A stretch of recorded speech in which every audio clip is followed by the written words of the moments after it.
Friends, new update है paramedical courses में admission की। जी हाँ दोस्तों, सीपीपी एनईटी के द्वारा पैरामेडिकल कोर्सेज़ में एडमिशन स्टार्ट हो चुके हैं। कौन कौन से कोर्स यहां पर कराए जाते हैं, अप्लाई आप कैसे करेंगे, साथ ही एडमिशन प्रोसेस क्या रहने वाली है, कौन कौन से कोर्स हैं और फीस आपको यहाँ पे कितनी लगने वाली है, सारी जानकारी वीडियो में हम देखने वाले हैं। पहले बात करेंगे कि कौन से स्टेट में ये पैरामेडिकल कोर्सेज़ में एडमिशन स्टार्ट हुए हैं। तो चलिए वीडियो में सारी जानकारी हम देखेंगे। संयुक्त पैरामेडिकल फार्मेसी एवं नर्सिंग परीक्षा 2021 सीपीपी एनईटी 2021 उत्तर प्रदेश आयुर्विज्ञान विश्वविद्यालय सैफई इटावा इन्फॉर्मेशन ब्रोशर यहाँ पर जारी किया गया है। पैरामेडिकल फार्मेसी और नर्सिंग पाठ्यक्रमों में 2021-22 के सेशन के लिए यहाँ पे आपकी जो ऑनलाइन फॉर्म है वो 6/12/2021 से भरना स्टार्ट हो रहे हैं। 15/12/2021 तक आप भर सकते हैं। यहाँ पे आपका एग्ज़ाम होगा, एग्ज़ाम के बेस पे ही आपको एडमिशन मिलेगा। तो 25/12/2021 को आपका ये प्रवेश परीक्षा है।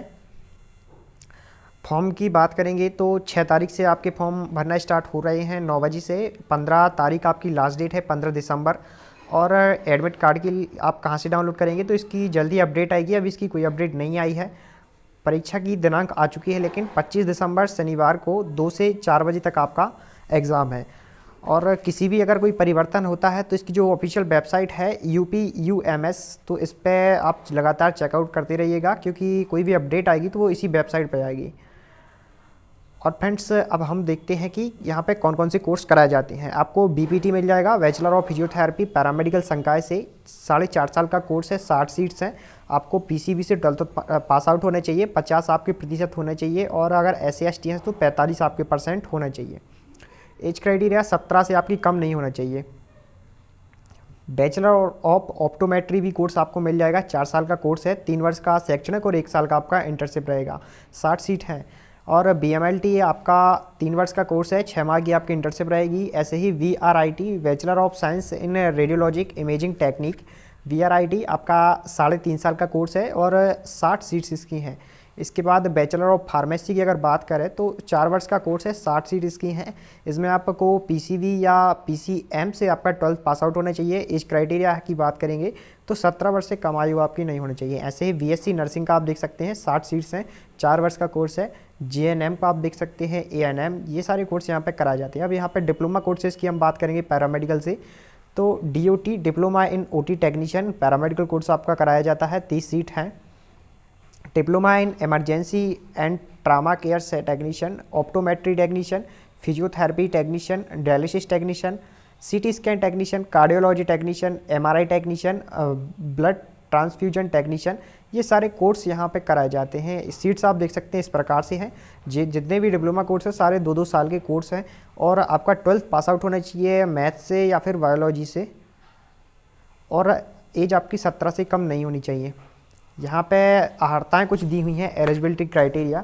तो जो भी कैंडिडेट इसमें अप्लाई करता है उसे उत्तर प्रदेश का मूल्यवासी होना चाहिए, आवश्यक है। और अगर भारत के अन्य प्रदेशों के इसमें अप्लाई करना चाहते हैं तो उन्हें अपनी हाई स्कूल एवं इंटरमीडिएट अथवा समकक्ष दोनों परीक्षाएं आपकी उत्तर प्रदेश बोर्ड से पास आउट होना चाहिए। अगर आपने एक भी परीक्षा यहाँ से पास नहीं की है तो आपको यहाँ पे मूल्यवासी होने का प्रमाण पत्र आपको देना पड़ेगा। अगर आपने दोनों परीक्षाएं 10th और 12th की उत्तर प्रदेश बोर्ड से की हैं तो आपको यहाँ पे निवास प्रमाण पत्र नहीं लगेगा। अब आयु सीमा की बात करेंगे तो 17 से आपकी कम नहीं होनी चाहिए और 35 वर्ष है अधिकतम। ANM के लिए केवल महिला कैंडिडेट ही यहाँ पे अप्लाई कर सकते हैं। आवेदन पत्र का शुल्क की बात करेंगे तो जनरल और OBC कैंडिडेट को 2000 रुपये का पेमेंट लगेगा और SC/ST कैटेगरी के कैंडिडेट को 1200 रुपये का पेमेंट यहाँ पे करना होगा। और यहाँ पे कुछ और इन्फॉर्मेशन दी हुई है, आप देख सकते हैं। आपने आवेदन पत्र का एक प्रिंट अवश्य लें, सेव कर लें और आवेदन क्रमांक नंबर आप लिख लें, इससे आपको सहायता रहेगी। और आप अगर अप्लाई करना चाह रहे हैं तो लास्ट डेट का वेट नहीं करें, क्योंकि अगर कोई तकनीकी व्यवधान उत्पन्न होती है तो विश्वविद्यालय आपके लिए उत्तरदायी नहीं होगा।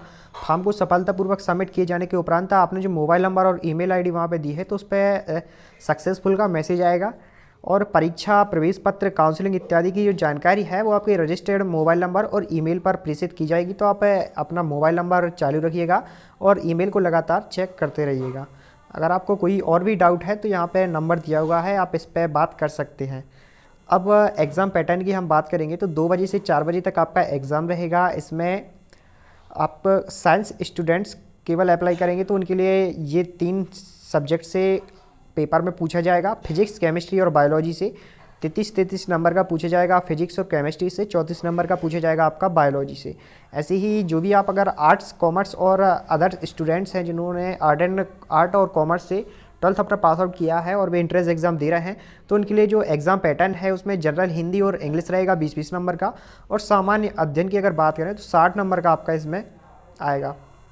इस प्रकार से 100 नंबर का आपका पेपर रहेगा। और परीक्षा केंद्र में आप 12:30 से 1:30 बजे तक का आ सकते हैं। यहाँ पे एलिजिबिलिटी क्राइटेरिया दिया हुआ है कि अगर आपने पीसीबी और इंग्लिश से 12th किया है तो आप इन कोर्स के लिए एलिजिबल हैं, जैसे बी फार्मा है, बीएससी नर्सिंग, बीएमएलटी, बीपीटी, बीआरआईटी, ये सारे कोर्स आप देख सकते हैं। ऐसे ही अगर आपने फिजिक्स, केमिस्ट्री और मैथ और इंग्लिश से 12th किया है तो केवल आप इन कोर्स के लिए अप्लाई कर सकते हैं, जैसे सीटी स्कैन है, एमआरआई टेक्नीशियन है, ये सारे कोर्स आप देख सकते हैं। आर्ट और कॉमर्स वाले केवल एएनएम और जीएनएम के लिए ही एलिजिबल हैं। यहाँ पे आरक्षण का भी कुछ दिया हुआ है जानकारी। प्रवेश पत्र आपके UPUMS की वेबसाइट से डाउनलोड किए जाएंगे। अभी तो फ्रेंड्स कोई अपडेट आया नहीं है।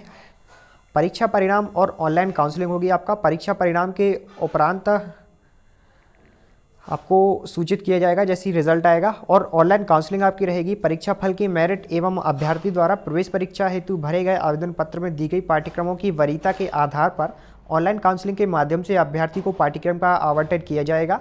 यदि अभ्यर्थी आवंटित पाठ्यक्रम में प्रवेश के लिए सहमत होता है तो उसे 10,000 तत्काल 24 घंटे में जमा करना होगा। अन्यथा यह मानते हुए अभ्यर्थी प्रवेश के लिए इच्छुक नहीं है, यह सीट अन्य अभ्यर्थियों को नियमानुसार आवंटित कर दी जाएगी और इस सीट पर पूर्व में आवंटित अभ्यर्थी का कोई भी दावा स्वीकार नहीं किया जाएगा।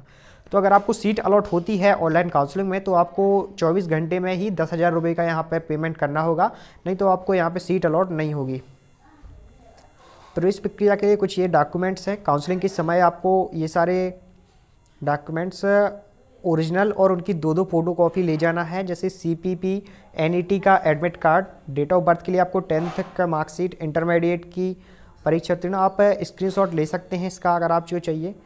और एडिशन ब्रोशर आप इसकी ऑफिशियल वेबसाइट है, इससे भी डाउनलोड कर सकते हैं। यहाँ पे आप फीस हम देख लेते हैं कि फ़ीस कितनी लगनी है। अनावासीय छात्रों के लिए मतलब शैक्षणिक शुल्क आपका रहेगा। प्रवेश शुल्क 2,000 रुपये डिग्री प्रोग्राम के लिए, डिप्लोमा के लिए भी 2,000 है। प्रशिक्षण शुल्क 22,500 डिग्री के लिए, 18,000 डिप्लोमा वाले स्टूडेंट्स के लिए, और रिफंडेबल मनी आपकी 5,000 रहेगी। इस प्रकार से कुल शुल्क आपका 29,500 रुपये रहेगा डिग्री वालों के लिए, और 25,000 रुपये रहेगा डिप्लोमा कैंडिडेट के लिए।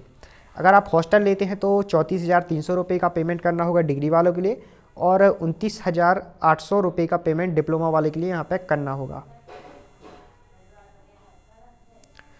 तो फ्रेंड्स यही थी जानकारी जो कि मैंने आपको देना आवश्यक समझा। अगर आपको पैरामेडिकल कोर्सेज में एडमिशन से संबंधित और कोई इन्फॉर्मेशन चाहिए तो आप कमेंट सेशन के माध्यम से हमसे पूछ सकते हैं। धन्यवाद।